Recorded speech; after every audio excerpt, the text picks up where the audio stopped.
All right. What's up guys, it's summertime. So in my last video I made about my Toyota Honda, I showed how I upgraded its tech, like installing a brand new head unit that supports Android Auto and Apple CarPlay. And that, ladies and gentlemen, really transformed the Honda into something new. I used that car for like 5+ years all throughout college and now commuting to work. It's my daily driver. I take it everywhere with me, to the beaches, for fun, groceries, all that things, yada yada. It just won't die yet. And I'm still thinking about making a full video tour on it. Maybe if that video really blows up, I'll show you guys my maintenance schedule, how I change the oil, and just why I still keep the car after so many years. And my dad saw that video and he thought that was super cool. And now he wants one in his other car, which is the 2009 Toyota Highlander. So in this video, I'm gonna give you guys a short tour on this. I think the Amazon truck should be coming here soon. But yeah, if you're new to the channel, welcome. I'm Rich. I like sharing about a lot of cool tech here on the channel. It's gonna be a great video, good time. But just hit that like and subscribe button for your boy. That's the least you could do. But let's just get right into it.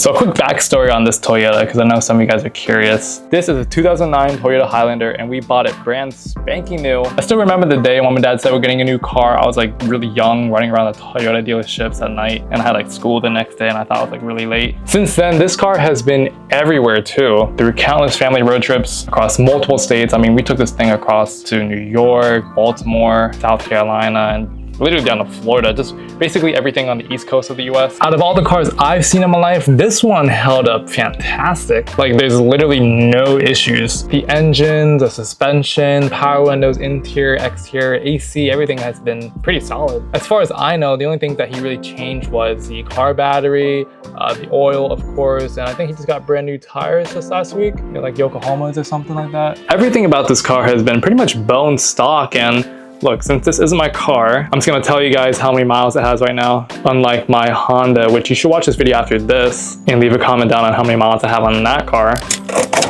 Cloudy with scattered storms.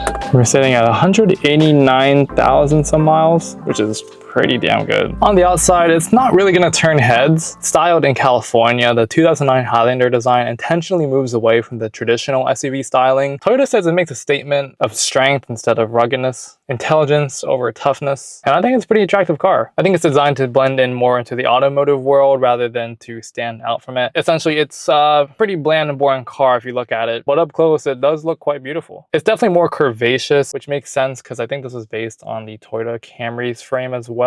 I mean, older cars like this aren't as sharp and angular as the new ones nowadays, and it just looks more pure and innocent, if you could say that. Interior-wise, the Highlander is very spacious, conservative, and functional. The steering wheel is thin and super comfortable to hold. I actually prefer these thin steering wheels over some of the newer ones nowadays. I think in the recent years, steering wheels have gotten more thicker, and that could be due to a myriad of reasons, like better airbag integration, more tech and controls on the wheel, and just overall comfortability, which people may or may not like. I don't really prefer it. The dash feels super solid and well built. I mean, it's so rugged. Nothing feels cheap here, and while it is plain, it's basically all you need, and it's an SUV, man, and it's gonna work. Also, these fabric seats haven't sank either. I mean, if you look at it, it still looks very plush and comfortable to sit on after all these years. I've also had my fair share of driving this a few times over long trips, and I don't really feel like my ass is hurting. But enough of all that jibber jabber. I think the Amazon truck just delivered the package, so let's unbox the CarPlay.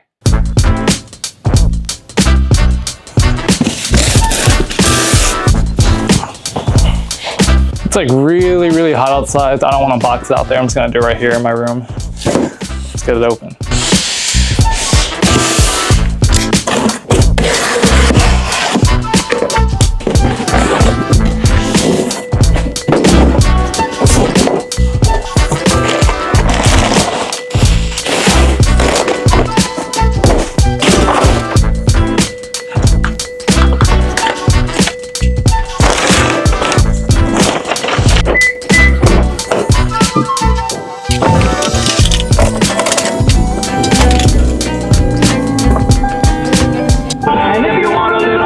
Also, this volume knob is like kind of wacky. Like, you can see, like, I'm trying to increase the volume and it's like not going up. Why?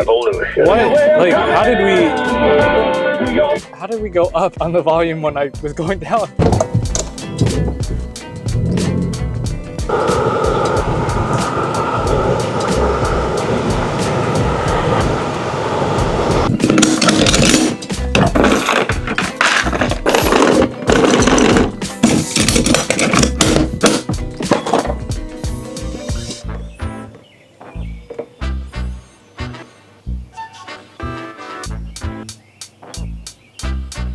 All right, let's do this.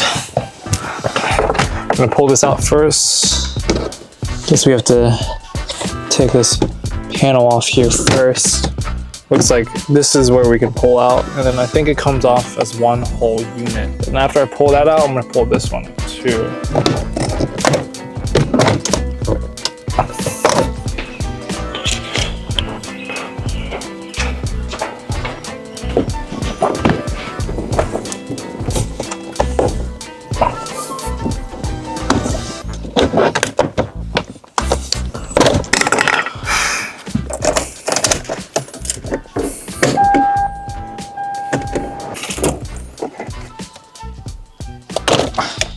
This one's a battery.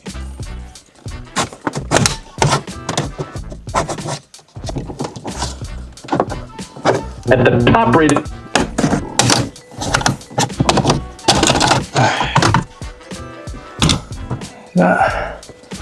Oh, we need we need a hex socket, so probably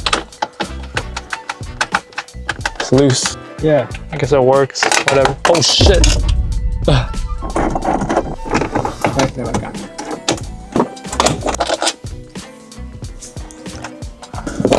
there.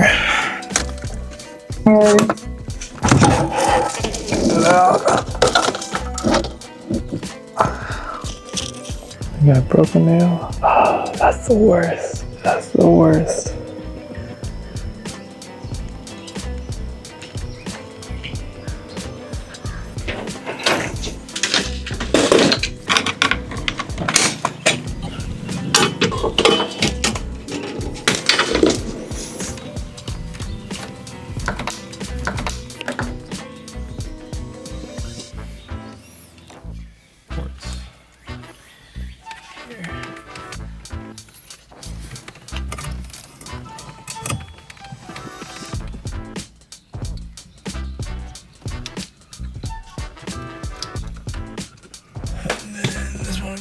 Here for GPS, right here, I can show this one.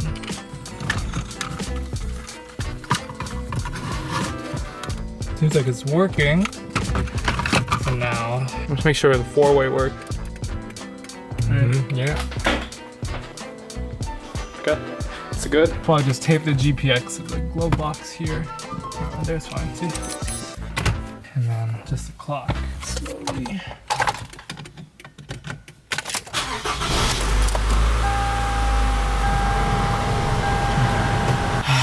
Hot. A little exciting. Let's try it out real quick. Forgot to plug the clock in. And we're gonna put this back on here. There we go, there we go. Oh, nice. Oh. There you go, Apple CarPlay. Come on, come on. Con nó chưa gắn sang chưa sát hả?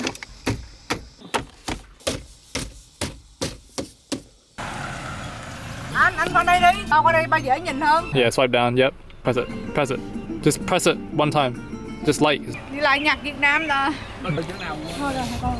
Vô. This is the USB. Oh, USB. Yeah, USB. Okay, right. Just finish it up. I'm gonna try to take this out for a ride. I want to go for a night spin. Let's go. And download some movies and some music on here too. Cost $200 and we are in, baby. Look at this. We need a song on here so I don't get copyrighted by YouTube. So I'm gonna play something royalty free.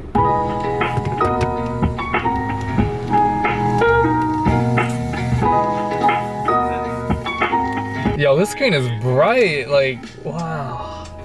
Let's go, baby. Hey, yo, we watching movies in the car. Oh, let's go, baby. I was showing the features to my parents and they were so happy with it. It almost felt like they just bought a new car again. I mean, my mom was so happy she wanted to drive this thing right away. She actually wants to take this car tomorrow when she goes to work. I've never seen them like light up that much, to be honest with you. I mean, they were stunned actually. I don't know. All right, good morning. I didn't have enough time to film last night, but I do want to go over some of the features of this unit. I'm gonna test out how well CarPlay works on here, and as well as Android Auto. You know, I didn't leave you guys out here, right?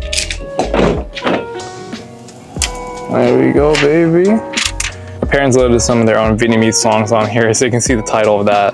But this is the main home screen. I think everything on here is pretty fast so far. I mean, there's not that much lag. You have like YouTube, You have the battery voltage. To be honest, I don't know what all these settings really do. You see here that we have a file manager. So technically you can load in your own movies, you can load in basically everything. It's a whole computer. Now, another thing I noticed is with newer cars out there, some of these head units want you to come to a complete stop before controlling the head unit for safety reasons. You know, they don't want you to drive and be using the screen. But technically with this, there's no restrictions on it. So, I mean, you could be going down the highway and you're not touching it, which isn't the safest thing out there to do at all. That's distracted driving. I know in Pennsylvania, they're actually going to be making a new law soon that you could be punishable for distracted driving. I mean, as soon as you get in, the app that pairs up to CarPlay is called T-Link 5. It'll automatically pair with the code with my iPhone, and music will play just right away. Go there, you can change wallpaper. But yeah, we have everything from Spotify, messages, Apple Music, and then I'm gonna see what Android Auto on here looks like, just so we have the best of both worlds. We've got the S25 Edge here. Welcome to Android Auto. Oh, look at that. I don't think it looks as pretty as CarPlay, but nonetheless, it still works well. Android Auto does have a lot more features and settings here, like message notifications. You can also use your own phone's wallpaper. And what I really like about Android Auto more is how they're using Google's voice instead of Siri, because let's be real here, guys. Siri does not it right now. Siri just does not work well to answer any of my requests. You can customize your launcher to have different types of apps on there too, which is really neat. That's all I got for today's video, guys. Thank you so much for watching. Hopefully you guys gained a little bit of insight. And if you guys have any older cars too, it's maybe worth a shot to get one of these Android head units in. I know they all come from China, so the quality may or may not be the best out there, but for what it's worth, I mean, it's just so much better than a regular DVD drive on those cars. So, hey, thank you guys so much for watching. Make sure to like and subscribe for the next video. My parents are so happy to see this happening. So, I mean, they're like, man, why do I have to buy a new car now? We have a new car right here. Yeah, guys. See you guys in the next video. Peace.